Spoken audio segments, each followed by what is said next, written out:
All days don't turn up the same. It sometimes so happen that you are very interested into what you are doing, but on other days you feel lethargic. You are not interested into doing what is assigned to you. You just want to finish the work off, and you are feeling excessively lazy. Now, how do you identify whether your laziness is beyond a permissible limit or not? So, the good idea is to focus on the habits.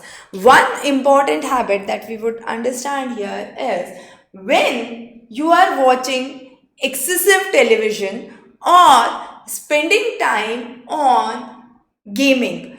If that's the scenario, then probably you are lazy and you are finding an activity level being enhanced into some other thing, right? The second important thing is getting too much engrossed with social media.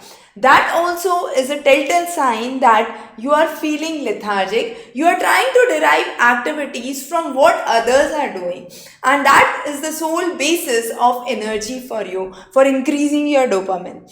The next important thing is sometimes you are consuming extra calories. So sometimes you feel that I want to eat, and overeat. And that's again a telltale sign that probably you are not 100% wholeheartedly with your work and you are feeling lethargic on those days. So, those are some of the important tips that we have provided to identify that you are getting too lazy, too lethargic on certain days. So, try to avoid those, try to derive energy from things that you are doing, not by seeing social media, by seeing television, or by seeing others doing something trying to increase your dopamine. So, that should not be the scenario. And we have identified the good signs that you must keep into vigilance while you feel that you are not 100% committed to your task today.